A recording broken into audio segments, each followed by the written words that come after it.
What's up, YouTube world? It's your boy J Dub, the number one comment on YouTube, and I'm back with another review. Today, I will be reviewing. What am I reviewing? Ready to Love. This is season 5, episode 9, the Getaway Shuffle. And before I get started, for those who are new to my channel, I give detailed reviews on reality shows. When I say detailed, it's not every scene, but I pick out the scenes or actions that are stick out to me, as well as give you small details that you may not have seen.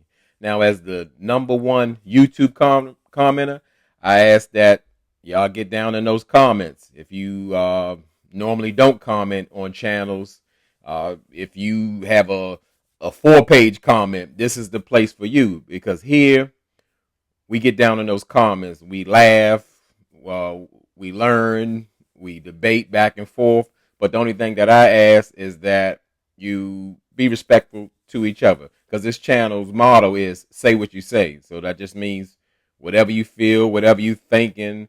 If you want to talk about Clifton wearing his true Paul Bunyan checker shirts, or Auntie Dakia being an aunt, I guess, or trying to act like she want to be a niece, this is the place to do it. It's free, it's open. We always not going to agree, but we definitely want your opinion on this channel because it's necessary. And also, I like to say, I know this review was a little behind. I had to take some time yesterday to just try to let's say de-stress or get my mind off things. I'm currently in a real estate course, and it's been really kicking my butt, and I'm just trying to get all this together, and it's gonna be temporary. So your boy will be a realtor very soon. So yeah, let's just go ahead and get into the review, because I appreciate like all the people who reach out and like, hey, like, where's your review? And I know a lot of people, some people are thinking of it, and that just makes me know that, hey, the people want to hear from me, and I really appreciate that. That's why I say, y'all could be anywhere, but y'all here with me. Y'all want to see what I got to say. So let's get right into it. So we see the cast members. They're going to a lake house retreat type of situation, and they arrive there. But I wanted to know, like, where is the location? Because I'm from the DMV area, and I'm very familiar. So I just want to say, hey, just figure out where they at, because I'm the DMV tour guide on this show. So we see Clifton arrives. He's rolling in with the big boy Range Rover, but I did notice he didn't have the proper travel bag. He just had like Adidas gym bag. That it is something. It's a lifestyle. You roll up in the big boy Range Rover, you gotta bring the right bag. It's a thing. But anyway, we see Auntie Dakia. She show up, and she's not. I think she's trying to be a niece. Like I said, she show up with the midriff, and I don't want to see that. I don't want to see my auntie like that. I don't want to see that. But anyway, but when you hear her speak, you can tell that she's an auntie. Well, she'll speak to Clifton like, well, you come out here showing up so casual and everything, and like, what does that even mean? But okay, I don't get it. But yeah, it's an auntie thing. I wouldn't. So immediately in the trip, everybody's arriving. You see Joy falling, Donovan, Demetrius, and all of that. PO. But the drama kicks off because they're having an issue with Clifton and Joy putting their bags on the same bed. And I'm not really surprised. I always said that I believe they had a secret pact. So I guess, what that's saying, it is what it is. It's saying so much without saying anything at all. So Tommy comes in, and he announces to the group that Tina is delayed due to what? Car trouble? Okay. Yeah, right. So I guess that didn't really I don't know. Did she couldn't find a babysitter? I don't know. But Tina was just showing up that she was showing that she really wasn't interested in the process, whatever was going on, whether it's a selection of men or she was overwhelmed by having multiple dates. I don't know, but you could see like she was checked out. And I'll be surprised if she shows up. So, Tommy's talking to the group, and we get that old cringy version of Tommy Well, it's like he's like a guest host on the Tom Joyner morning show or the Steve Harvey morning show. With his little monologue. It's just like it's super old school, and it's. I think I need a refresher on this one. I think we need a new host, but he was just saying a bunch of like old school jokes and references and all about peeling onions back, and when you get down in those onions, it can make you cry and all that kind of stuff. I don't want to hear that, but Tommy just wraps it up in Ready to Love, the senior edition fashion by doing a like a hand pal from. He's talking about it's gonna be from the 5 Heartbeats. Okay, so moving on, we're gonna move on. We see like the gang they making a toast to the weekend because everybody's excited, and we see can't read the room Tori. He's still complimenting Carmen, like how beautiful her hair looks and all that kind of stuff. Does Tori know that like Carmen can't stand his guts? Like she's not attracted to him. She don't like his beautiful hair and how he looks or whatever the case may be. She's not feeling him. But that's what Tori does. He's one of those people who come off like he just can't. He got blinders on. He just know what he want to say. I guess that's how you can name yourself the kidney smasher or the organ transfer and feel good about it. So um Tori had he had an awkward conversation with Demetrius like outside in private, and he was trying to come off more so like he was just like talking generally about like what's Demetrius' concern or how he's going through the process. But to me, it came off like real ingenuous because Tori doesn't care about how Demetrius feels. Tori really cares about if Demetrius is going to choose his maybe only option in his mind. I gotta say in his mind, because to me that last date it was pretty much settled that Sabrina wasn't really feeling Tori. She came out for Tori. I don't know how she was feeling, and at the time Tori was really focused on Ace. So and being passive aggressive to Sabrina. So we know that it's nothing there, but he still wants to fill out Demetrius to find out if he's going to really choose Sabrina because Tori just comes off like super insecure, and it just seems like he just be talking and hear himself talk because I would hear anybody catch he Thompson. Well, when Tori was saying so when Demetrius and Sabrina was at the beach house or whatever, and she nibbled in the ear, it kind of threw him for an aloof. I was like, threw him for an aloof. I'm gonna move on because that's too much. Let's get to the next scene of what we're gonna do.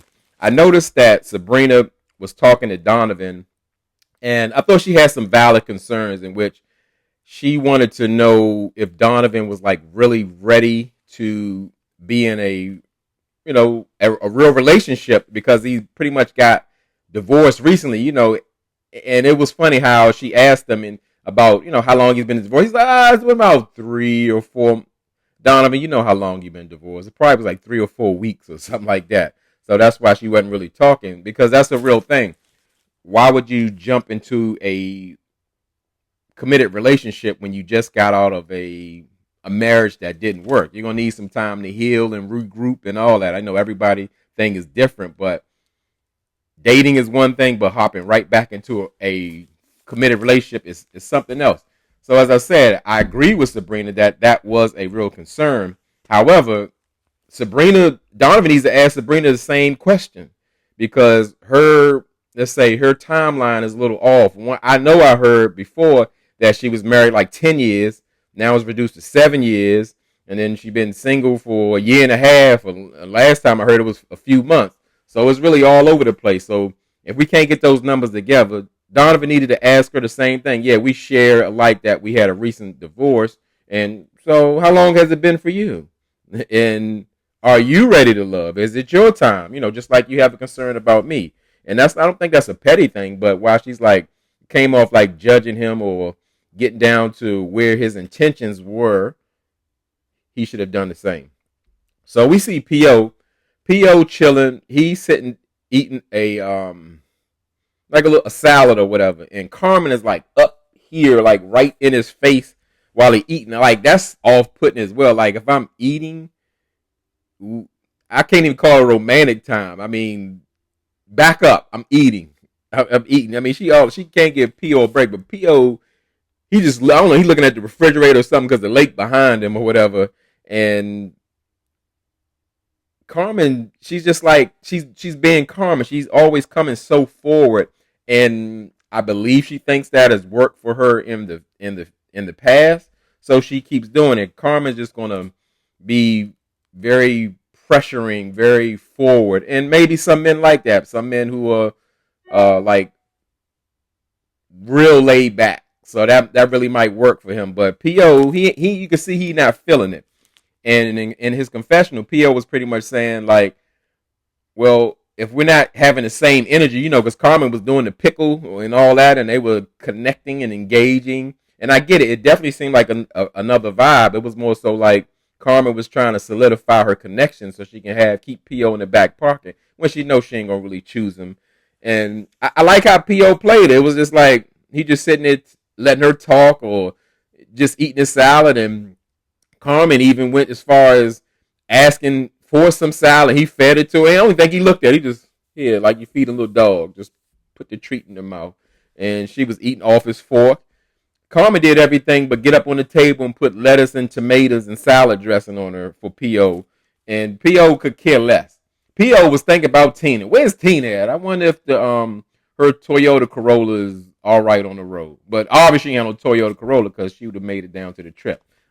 But yeah, he could care less. Carmen was like, it looked like he could have his way with Carmen, but I think it was just all a game for Carmen, so she could kind of lock down PO and keep him in her pocket. But he didn't bite not for a second, and I like that because I would think a lot of people wouldn't take to Carmen in the way that like how she comes forward like that, because it almost seems like it's a game. So we see Clifton and Auntie Dakia. They sitting on the back porch of the lake house, and it looked like a preview of them in their golden years on retirement, just in their rocking chairs and just talking about the weather. But I could say that beach house. I'm just watching it. I connected with that beach house. Now that's a new goal. That's a new bucket list to acquire a home. I can't call it. It's the lake house. Acquire a home on a body of water. That has to be on the list. I could for the same. I could sit out there for hours and just relax and clear my mind and just be out there with nature. So in a confessional, we can see the kid is pretty bothered that Clifton hasn't brought up that big stance that him and Joy have taken. That like they're together, but they're not saying anything. And I really get that. The kid didn't want to say anything. She just felt like Clifton should have brought that to her. I would agree with that because that would be more my approach. Because to me, they've already made this statement. But the kid is very bothered by that. I think that was the time while they were in private to say like, hey, Paul Bunyan, I thought we had a connection. You said you were interested in me. I didn't get the memo where you just made the choice to go with Joy. Now, I'm not in this process. I'm not a person who believes like you owe a person an explanation. If I was in the process, I would just say like, hey, I'm exploring all my connections to see where I can make a decision what best fits me. I can't, I can't be accountable for you. But in a sense, to me, Clifton owes the kid an apology, because not an apology, he owes her an explanation. Just say like, because it was like very misleading. He's so into her. He's going on the dates. He's going through the motions with meeting her ex and telling her at dinner like, hey, I am interested in you. We do have a strong connection, and I'm looking to explore that. That's wrong if you don't follow that up to say like, hey, I made a decision, or I've decided I'm going with Joy, and that's all it took. But I mean, that happens all the time. People fall short in the area of communication, and that's a part of why a lot of people don't have successful relationships. That communication is like the biggest part for real. And they out there talking about the weather and even get into like what climate they like in the house. And Clifton mentioned like 69 degrees. And Auntie the kid, it's just like what an uncle do, like a freaky uncle gonna do, like, 69, that's where you want it, huh? That's how you like let it. Clifton like, no. That's what it just landed on, and let's just leave it right there. We don't need the auntie innuendos. Like, she's supposed to be mad or feeling some kind of way, but she made it a point to put a 69 innuendo out there with Clifton. Clifton is not feeling you, Auntie the kid. It was all a game. He used you, drug you along the process so he could make it to the end and lock down with Joy. That's what happened, but I don't know. So, like throughout the whole show, it gave me like a platonic adult camp or something. It was just like they were maybe having closures for the people who they may have had previous connections, or they just talking amongst friends about who they may have connections with. This trip wasn't given like the other trips, because like that's where you really get the drama, get some great scenes on when you get them to live in a place all together. But this one, it just wasn't it. So I would say, like with Clifton and Joy, their secret pact just started to really like unravel. Because why I say that? In the nighttime, they come out, they got matching onesies. They weren't the same onesies, but when people come out in onesies at the same time, they plan to do this, and they coming out dancing. Joy's like little, Joy's corny. It almost seemed like fake happy, but even though Joy is my favorite one on here, it's just that's the vibe I'm getting. She coming out doing the James Brown or whatever they doing, and the kid's disgusted. She like, like I can't believe this. I can't believe this. What I'm looking at, like for real, they playing this. It's coming to a reality to her that they've been together for the whole time. And has anyone noticed like how Joy moves? That's when I say how she moves, when she carries herself. Like I saw her talking to Donovan. She got her feet all on Donovan, and she been told PO twice, like, "Hey, I'm not feeling you or nothing." She's sitting in PO's lap with the heavy part of her part of her onesies in his lap, and I'm like, wow. And guess what? At the same time, even I can't speak for Clifton, I didn't see it like as threatening. Joy comes off like that homeboy vibe kind of situation, like that. Let's say her beauty or sexiness, it never is exuded. It's like she's a homeboy that's attractive or something, an attractive woman. She can hang around anybody, be around anybody. She gives me, I don't know if it comes from like her being raised by her father only, but she's just like one of the guys, but she happens to be very attractive with a nice body. And I guess she gets sexy or feminine when it's time to get in the bedroom. I don't know, but I just noticed that. I'm like, I don't know.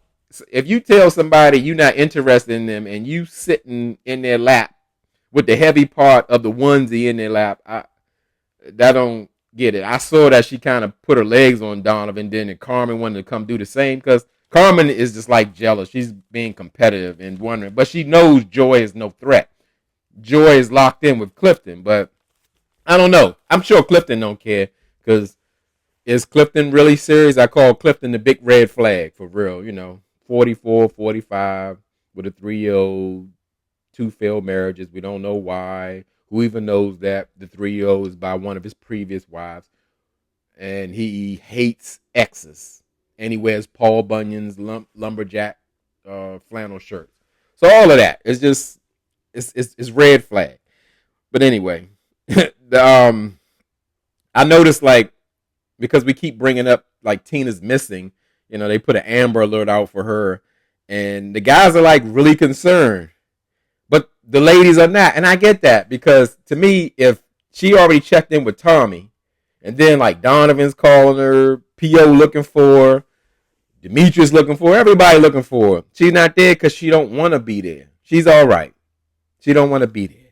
So Clifton and Joy, they go out to the dock for a private conversation.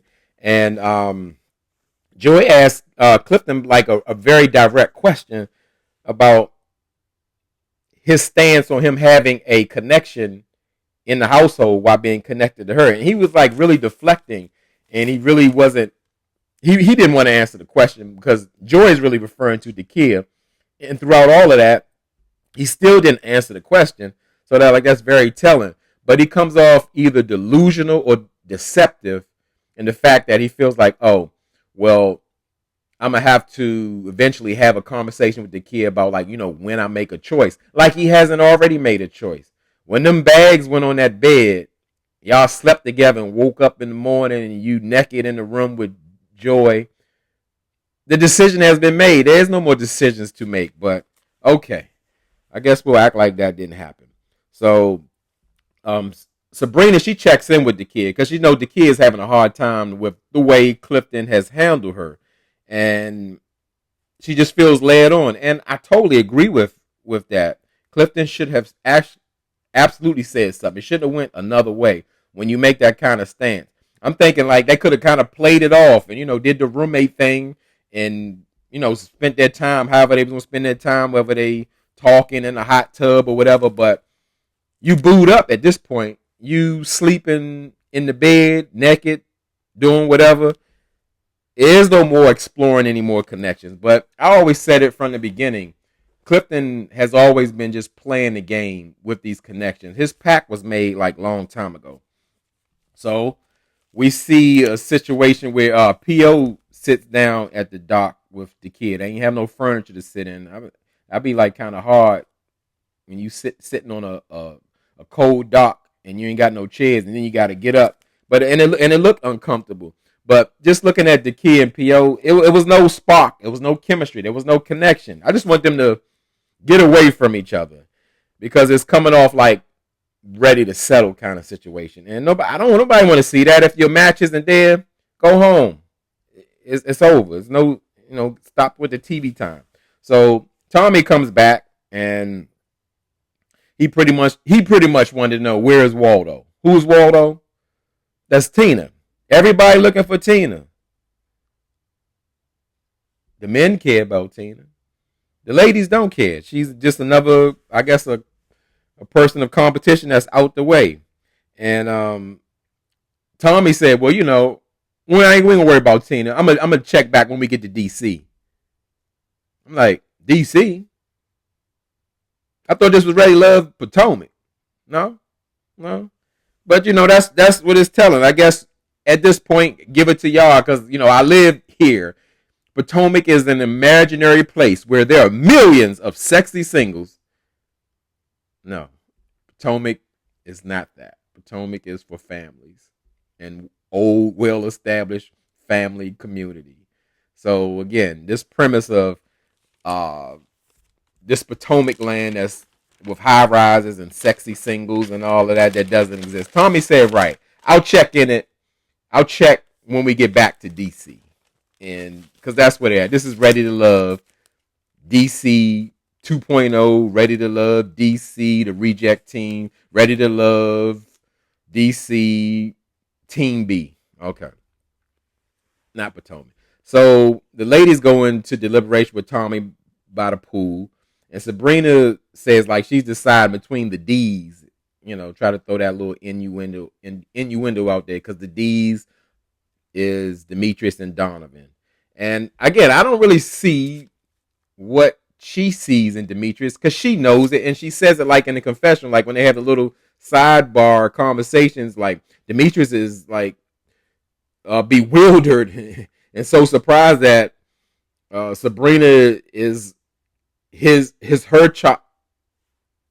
He's surprised that he is Sabrina's top choice. But like, oh yeah, I like you and all that. I mean, it's just low energy. At this point, why doesn't Sabrina know that Demetrius is like totally interested? Because he gives very low energy and effort. And I guess it's been working for him so far. And Sabrina says she's like done with that, but she still keeps coming forward and doing the work and showing the interest, but it's really not there.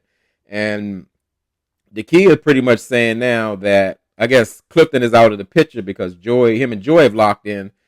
She said she has a very strong friendship with the kidney smasher, and PO is creeping up in the rankings. I'm like, there we go. Like I said, ready to settle, ready to stay on the show. That's what it's given, and the ladies pretty much give out like who they're really not feeling. And Joy saying that it's Donovan. The kids saying it's Demetrius and Donovan, and Carmen, who she hates the most is Tori. She can't stand Tori, and Sabrina is saying Tori and PO. So they pretty much know what decision needs to be made, as Tommy say. Go out there, and now they go out there to the dock or the lake or the beach or whatever they at, and Sabrina pretty much is the spokesperson. And I still don't understand, even though like you're still in that beach setting or lake house or whatever, you can still have private conversations. Now they calling the men out, the bottom two, which is none other than Tori and Paul. And they leave us with another stupid cliffhanger. And I hate when they do that. Why we were watching the show to get to the end of that episode, not continue on, or to throw a curveball like Uncle Tommy be saying about like no elimination and all that kind of stuff. But I'm sure it's a numbers thing and an even out thing. So we're making a deliberation, and Tina wasn't even there.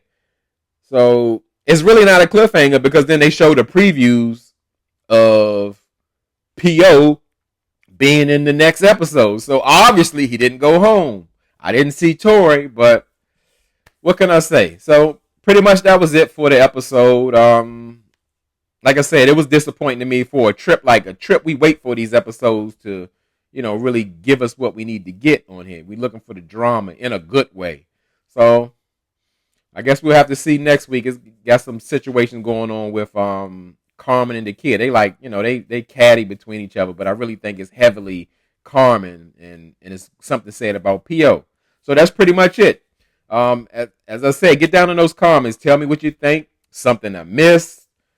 Something you want to talk about. Get down in those comments. I appreciate y'all rocking with me. And as I always say, y'all could be anywhere in this YouTube world, but you're here with me. I really appreciate it, and I really mean it.